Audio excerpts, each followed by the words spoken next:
Hello guys, आज की इस वीडियो में मैं आपको पास्ट परफेक्ट टेंस के बारे में बताने वाला हूं। इससे पहले की वीडियोस में मैंने ऑलरेडी पास्ट कंटिन्यूअस और पास्ट इंडेफिनिट को डिफाइन कर चुका हूं और ऑलरेडी प्रेजेंट के भी सारे वीडियोस बना चुके हैं। अगर आपने वो वीडियोस नहीं देखी है तो डिस्क्रिप्शन बॉक्स में मैंने उसका लिंक शेयर किया हुआ है, आप वहां पे जाकर के उन वीडियोस को देख सकते हैं। ओके, तो आज हम समझेंगे कि पास्ट परफेक्ट टेंस होता क्या है, इसको किस तरीके से हमें ट्रांसलेट करना है, इसका आइडेंटिफिकेशन क्या है, इसके रूल्स क्या है। ओके, तो इस वीडियो को पूरा देखने के बाद आप इस टाइप के जितने भी टेंसेस हैं वो इजीली आप ट्रांसलेट कर पाएंगे, इजीली आप उसको बना पाएंगे। ओके, तो पास्ट परफेक्ट टेंस की पहचान क्या है, हम उसे पहचानेंगे कैसे कि भैया ये पास्ट परफेक्ट टेंस है, उसको इसको इस टेंस के अकॉर्डिंगली ट्रांसलेट करना है। क्या पहचान होती है हिंदी में? जब भी किसी वाक्य के अंत में चुका था, चुके थे, चुकी थी, आया था, गया था, लिया था, दिया था आदि, इनमें से कुछ भी होता है, यानी कि हमें ये पता लगे कि जो एक्शन है वो पास्ट में कंप्लीट हो चुका है, राइट। तो इनमें से कुछ आता है, या if any action had completed in the past, यानी पास्ट में कोई एक्शन आपका कंप्लीट हो चुका था, राइट। तो हमें वहां उसे क्या करना है, पास्ट परफेक्ट टेंस के अकॉर्डिंगली ट्रांसलेट करना है। Let's see for example, Rohan had gone to park, Rohan park जा चुका था, Rohan had gone to park, यानी ये भी ध्यान रखना है ये पास्ट का है, इसका मतलब क्या है कि जो एक्शन है वो पास्ट में कंप्लीट होना चाहिए, ठीक है। और लास्ट में आपका था, थे, थी, इनमें से भी आना चाहिए, राइट। अगर इसमें ऐसा होता है कि लास्ट में आया है, गया है, दिया है, ये होता है, तो पास्ट परफेक्ट नहीं होगा, वो प्रेजेंट परफेक्ट होगा, ठीक है। तो पास्ट है, इसका मतलब पास्ट के अकॉर्डिंगली हमें बनाना है, ठीक है। तो if any action had complete in the past, so that's we have to just translate according to past perfect tense. तो जैसे क्या है, Rohan had gone to park, Rohan park जा चुका था। आई हैड नॉट संग अ सॉन्ग यस्टरडे, मैंने कल गाना नहीं गाया था, तो यहां भी गाया था यानी कि एक्शन वो कंप्लीट हुआ था। Okay, had the train left, क्या ट्रेन जा चुकी थी, यहाँ पे हैड पहले आ गया यानी कि इंटेरोगेटिव हो जाएगा। Okay, had the train left, क्या ट्रेन जा चुकी थी, तो हमें क्या करना है, इसमें हैड यूज करना है। यानी इसमें देखा जाए तो हमारा मेन क्या हो रहा है, एक हैड हम यूज कर रहे हैं प्लस गोन, यानी गो की थर्ड फॉर्म होती है गोन, तो हम यहाँ पे थर्ड फॉर्म यूज कर रहे हैं, ठीक है। तो मेन हमारे यहाँ हेल्पिंग वर्ब हैड आता है और गोन थर्ड फॉर्म यूज किया जाता है। लेट्स सी स्ट्रक्चर, अगर हम इसी का अफर्मेटिव बनाते हैं, अफर्मेटिव यानी कि सिंपल। ओके, तो सिंपल को बनाने का स्ट्रक्चर रूल क्या रहेगा, पहले सब्जेक्ट यूज करना है, देन हैड, यहाँ पे एक ही हेल्पिंग वर्ब है ओनली हैड, तो ऑल्टरनेटिव नहीं है। हमें ये नहीं याद रखना कि भैया सभी ही शी इट नेम सिंगुलर के साथ में ये आएगा या प्लूरल के साथ में ये आएगा, यहाँ सभी के साथ में हमें हैड यूज करना है। Okay, then third form of the verb and object, तो काफी इजी है ये वाला structure, subject had third form of the verb and object, इसके अकॉर्डिंगली हमें इसको ट्रांसलेट करना है। लेट्स सी हिंदी एग्जांपल, वह अपना होमवर्क कर चुका था। ओके, तो यहाँ पे क्या हो गया, चुका था आ गया, इसका मतलब ही पास्ट परफेक्ट है। तो इसमें पहले हमारा क्या है, सब्जेक्ट यानी कि वह, तो वह को हिंदी में इंग्लिश में क्या बोलते हैं, ही आ गया, एंड देन हैड, तो यहाँ पे हैड यूज कर लिया, and then third form of the verb, तो इसमें थर्ड फॉर्म इसमें क्या है, करना, यानी कर चुका था, करना यानी कि डू की third form done, so done आ गया यहाँ पे, एंड देन ऑब्जेक्ट, ऑब्जेक्ट यहाँ पे क्या है, अपना होमवर्क, तो अपने के लिए हम क्या यूज करेंगे, हीज, यानी हीज होमवर्क। और अगर यहाँ पे शी होता तो यहाँ पे हमें हर यूज करना, यानी she had done her homework, अगर मेल है तो he had done his homework. Okay, वर्षा पहले ही हो चुकी थी। ओके, तो यहां भी चुकी थी आ रहा है, इसका मतलब ये पास्ट परफेक्ट हुआ। तो अब यहाँ पे हम वर्षा की बात कर रहे हैं, तो इसके लिए हमें इट यूज करना होता है सब्जेक्ट के तौर पे, तो यहाँ पे इट यूज करना है, हैड आ गया हेल्पिंग वर्ब में, एंड इसके बाद आएगा वर्ब, तो यहाँ पे वर्ब हमारा एज अ रेन को ही हम यूज करेंगे, यानी रेन।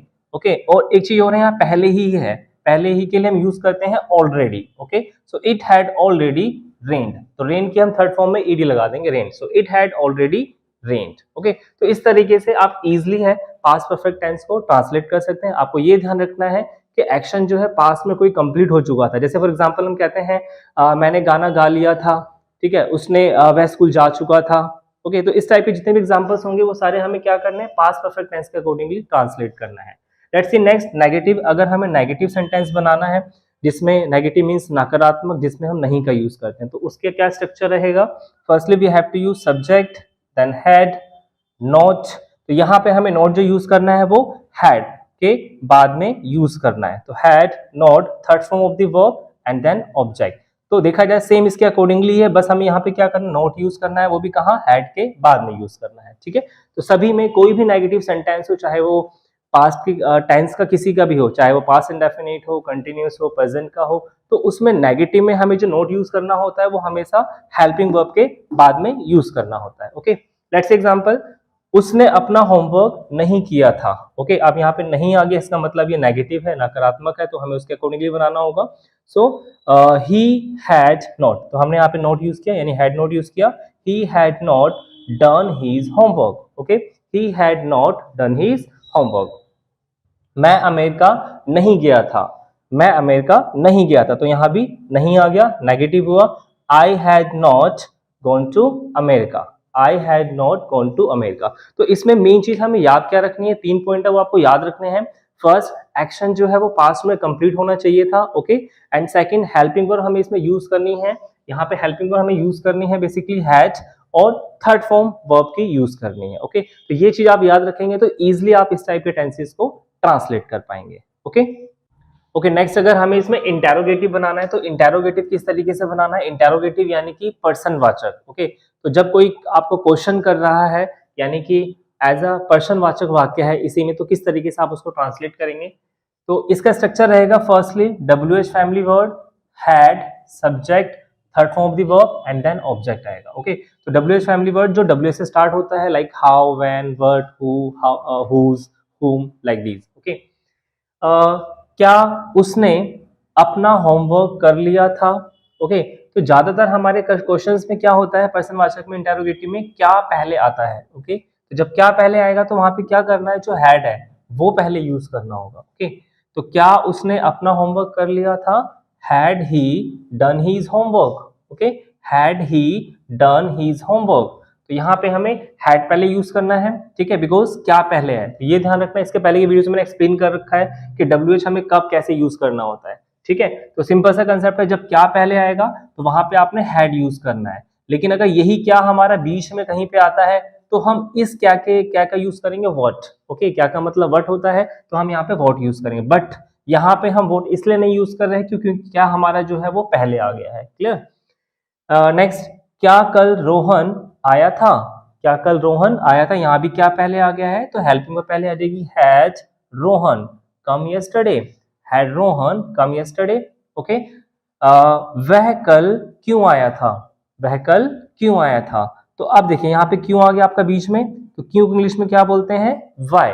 तो हमें यहाँ पे पहले WH के अकॉर्डिंगली वर्ड पहले यानी कि वाई पहले यूज करना है, फिर हैड के अकॉर्डिंगली आएगा यानी कि हैड आएगा। ओके, सो वह कल क्यों आया था, तो पहले हमने WH के अकॉर्डिंगली वाई यूज कर लिया, फिर हेल्पिंग वर्ब के अकॉर्डिंगली हैड यूज कर लिया, फिर सब्जेक्ट आएगा इसमें, सब्जेक्ट यानी कि वह, तो ही आ गया। ओके, फिर वर्ब आना है, तो वर्ब यानी यहाँ पे आया यानी कि आना, आना कम, कम केम कम, तो थर्ड फॉर्म क्या होगी, कम ही होगी। ओके, तो यहाँ पे सेम हमने कम ही यूज किया है, और कब बता रहा है ये, कल। ओके, तो यस्टरडे आ जाएगा। सो why had he come yesterday. Okay, why had he come yesterday. तुम वहां कब गए थे, अब कब आ गया यहाँ पे, कब को इंग्लिश में क्या बोलते हैं, व्हेन। तो अब हमें यहाँ पे व्हेन यूज करना है पहले, ठीक है। क्या अगर यही हमारा सपोज, हालांकि कब अगर हमारा स्टार्टिंग में भी आता तो भी हमें क्या यूज करना पड़ता, व्हेन ही यूज करना होता। बस ये ध्यान रखना है, जब क्या पहले आएगा तब आपने वहां पे हेल्पिंग वर्ब यूज करनी, कोई WH वर्ड वहां यूज नहीं होगा। क्लियर।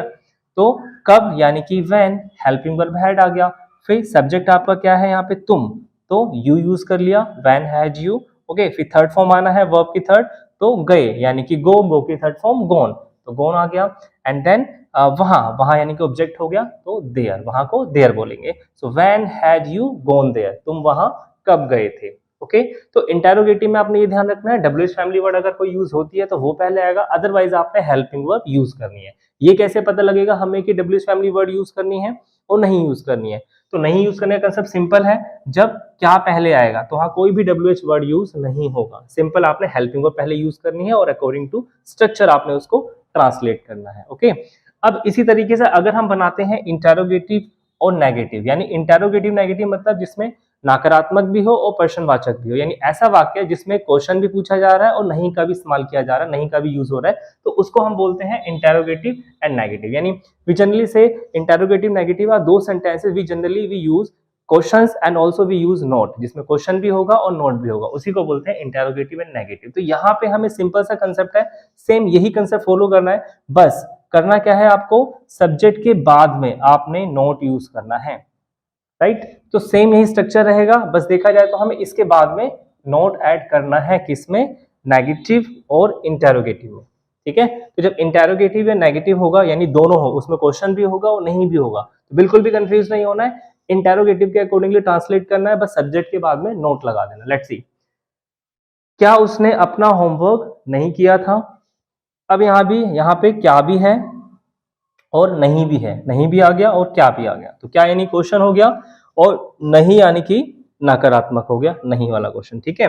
तो हमें क्या करना है, अब इसमें हमें क्या है, तो कोई WH का वर्ड नहीं यूज होगा, सिंपल हैड आ जाएगा, उसने ही आ गया, ओके। तो अब सब्जेक्ट यहाँ पे क्या है, ही, तो इंटेरोगेटिव नेगेटिव में नोट कहाँ लगना है, लगता है सब्जेक्ट के बाद में, तो हमने क्या किया, ही के बाद में यहाँ नोट यूज कर लिया, यानी हैड ही नोट, ओके। फिर वर्ब आएगा, यानी यहाँ पे लाइक किया यानी कि करना, तो डू डिड डन, तो यहाँ डन आ जाएगा, डन, फिर अपना होमवर्क, तो ये ऑब्जेक्ट हो जाएगा हीज होमवर्क, ओके। तो इंटेरोगेटिव नेगेटिव में जो आप नोट यूज करेंगे वो आफ्टर दी सब्जेक्ट यूज करते हैं, लेकिन एक चीज और ध्यान रखना, अगर वो नॉर्मल सिर्फ नेगेटिव सेंटेंस है तो वहां पे नोट कहाँ यूज करना है, आफ्टर दी हेल्पिंग वर्ब, ठीक है। नॉर्मल नेगेटिव में after the helping verb note use होता है।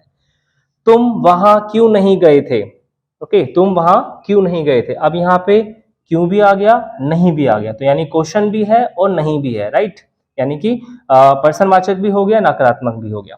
तो अब यहाँ पे क्यों पहले है, तो क्यों को इंग्लिश में क्या बोलते हैं, वाई, तो यहाँ पे वाई यूज करेंगे, हेल्पिंग वर्ब है, फिर हैड आ जाएगा, ओके। फिर आपका सब्जेक्ट है तो यू आ गया, और सब्जेक्ट के बाद नोट है क्योंकि इंटेरोगेटिव नेगेटिव है, देन वर्ब की third form, okay, gone and there, वहां के लिए there, so why had you not gone there, तुम वहां क्यों नहीं गए थे, ओके। ओके, तो इस तरीके से आप पास्ट परफेक्ट टेंस को इजीली ट्रांसलेट कर सकते हैं। ओके, आई होप सो ये वीडियो आपको समझ में आई होगी, आपको ये अच्छे से समझ में आ गया होगा। अभी भी अगर आपको इस टेंस में कोई डाउट है, कंफ्यूजन है, आपके कोई माइंड में क्वेश्चन आ रहा है इस टेंस के अकॉर्डिंगली, आपको कोई पॉइंट अगर अभी भी क्लियर नहीं हुआ है तो आप कमेंट बॉक्स में अपने क्वेश्चंस कर सकते हैं।